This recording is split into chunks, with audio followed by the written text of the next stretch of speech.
Selamat pagi, siang, sore, atau malam. Bertemu lagi dengan saya Dewangkan Gede Wahyu Mahatma Putra pada mata kuliah Manajemen Mutu Layanan Kesehatan.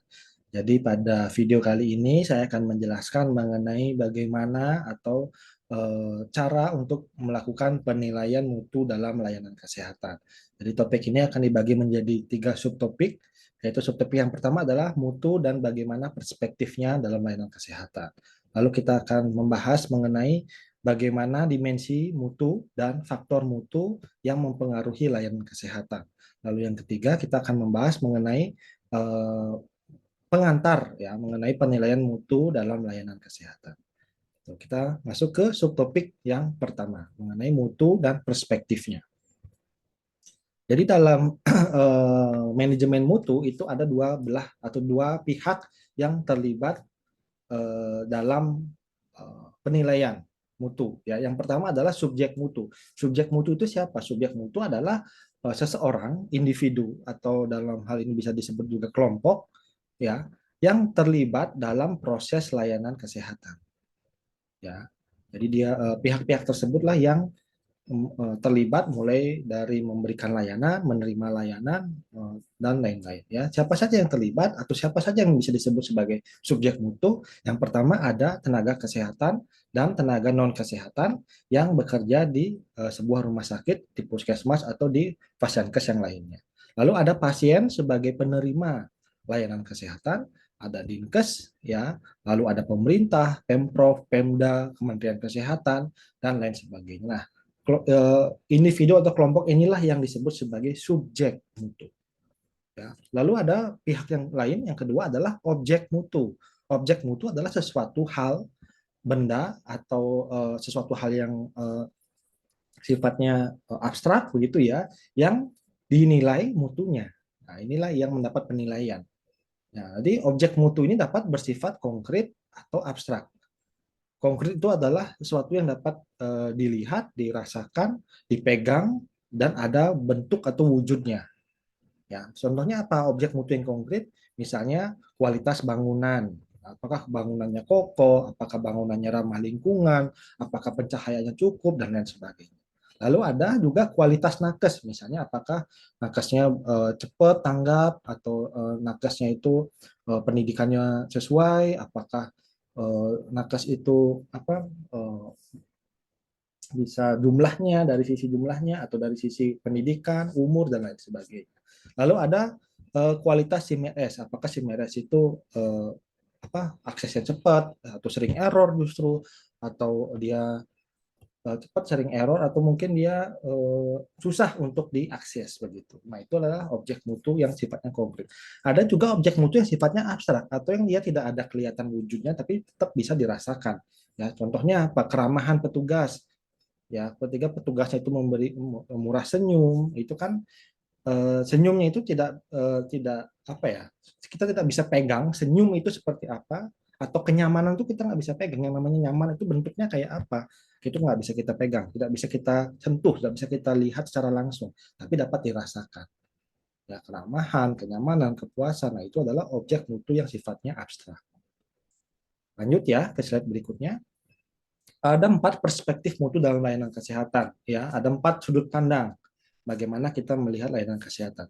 Sudut pandang yang pertama bisa mutu bisa dilihat dari sisi pasien atau masyarakat. Mutu layanan kesehatan juga bisa dilihat dari sisi penyedianya atau fasilitasnya. Mutu layanan kesehatan juga bisa dilihat dari sisi pembuat kebijakan, dalam hal ini pemerintah, Pemda, Pemprov, Kementerian Kesehatan, atau mutu juga bisa dilihat dari perspektif pemberi dana. Apakah menggunakan dana sendiri atau menggunakan jaminan sosial, jaminan kesehatan dan lain sebagainya. Itu adalah 4 perspektif atau 4 sudut pandang mutu. Ya, yang pertama, mutu ketika dilihat dari perspektif pasien. Bagaimana seorang pasien itu bisa menilai kualitas dari sebuah layanan kesehatan. Ya, jadi mutu atau kualitas layanan kesehatan itu dapat mempengaruhi ya kesehatan dan kesejahteraan masyarakat.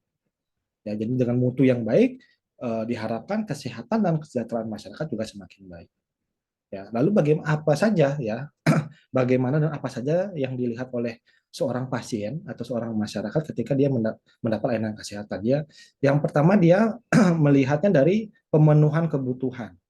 Ya, jadi kalau dia itu ya, jadi kalau kebutuhannya terpenuhi maka mutunya artinya bagus. Lalu layanan kesehatan juga dilihatnya dari sisi sopan, santun, tepat waktu dan ketanggapan dari tenaga kesehatannya atau tenaga rumah sakitnya. Ya, lalu masyarakat juga melihat mutu layanan kesehatan dilihat dari kemampuan menyembuhkan keluhan dan mencegah berkembangnya atau meluasnya penyakit. Ya, jadi masyarakat menilai sebuah mutu layanan kesehatan itu dari sisi efektivitas, akses, hubungan antar manusia, kesinambungan, dan kenyamanan. Kita lanjut ke slide berikutnya. Lalu bagaimana sudut pandang mutu dari penyedia layanan kesehatan dalam hal ini adalah orang atau pegawai yang bekerja di rumah sakit atau puskesmas. Ya, apa saja yang terkait hal tersebut adalah misalnya ketersediaan alat. Ya, kalau alatnya lengkap, artinya mutu layanan kesehatannya bagus gitu. Ya, ada prosedur kerja, protokol, kebebasan berprofesi, ya, terus penggunaan teknologi mutakhir, ya, dan outcome atau hasil dari layanan tersebut. Itu dalam sudut pandang dari pemberi layanan kesehatan. Ya, dokter, perawat, radiolog, laboran, dan lain sebagainya. Ya, termasuk juga tenaga kesmas. Ya, jadi dimensinya nanti berfokus pada bagaimana aspek teknis, bagaimana aspek efektivitas dan keamanan. Nanti untuk detailnya akan kita bahas di kelas. Ya, lalu nanti dari penyedia layanan kesehatan juga akan menilai bagaimana adanya dukungan teknis, adanya administratif, adanya layanan pendukung lainnya yang efektif dan efisien, sehingga penyedia layanan kesehatan ini dapat menyelenggarakan layanan kesehatan yang berkualitas. Begitu. Ya, lanjut ya ke slide berikutnya. Kita akan lihat dimensi dan faktor mutu dalam layanan kesehatan.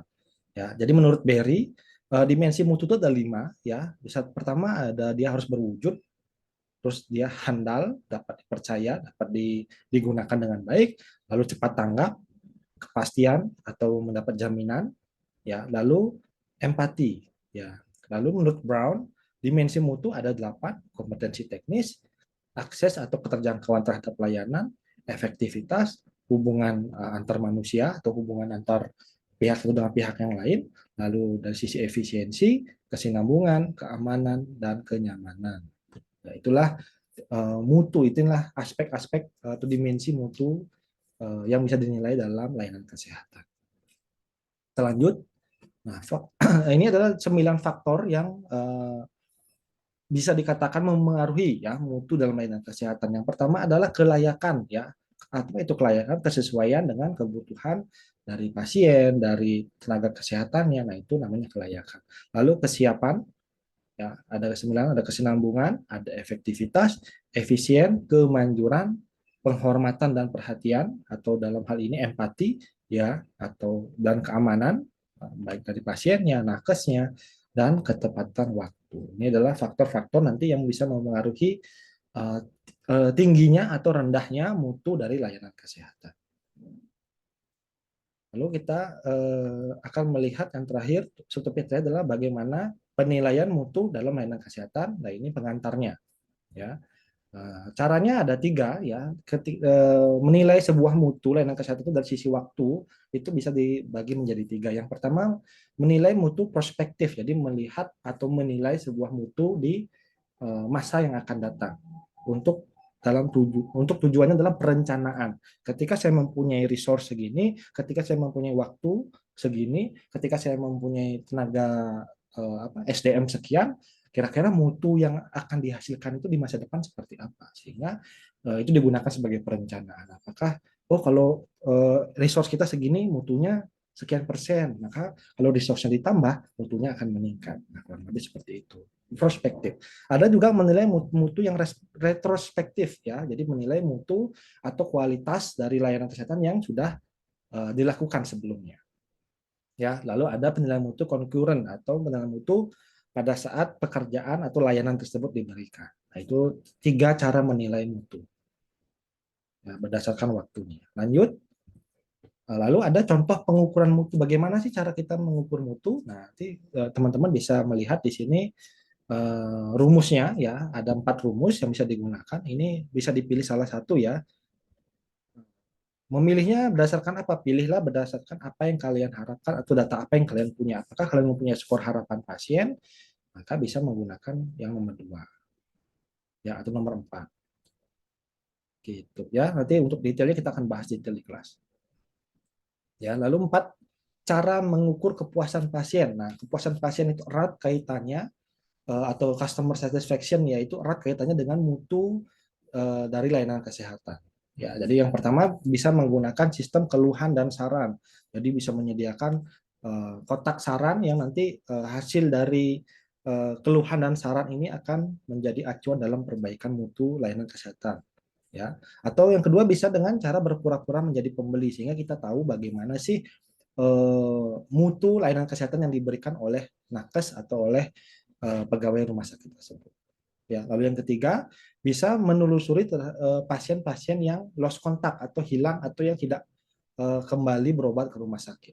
Kira-kira dia penyebabnya kenapa nggak balik lagi? Apakah udah sembuh atau dia merasa kecewa? Lalu yang terakhir adalah melalui survei kepuasan konsumen, contohnya dengan menggunakan indeks kepuasan masyarakat. Ini 4 cara mengukur ya. Baik itu saja penilaian mutu layanan kesehatan. Nanti pada video berikutnya kita akan bahas bagaimana langkah-langkah menilai mutu termasuk instrumennya nanti akan kita bahas. Itu saja yang dapat saya sampaikan. Saya ucapkan terima kasih atas perhatiannya. Sampai ketemu lagi di video-video selanjutnya. Terima kasih.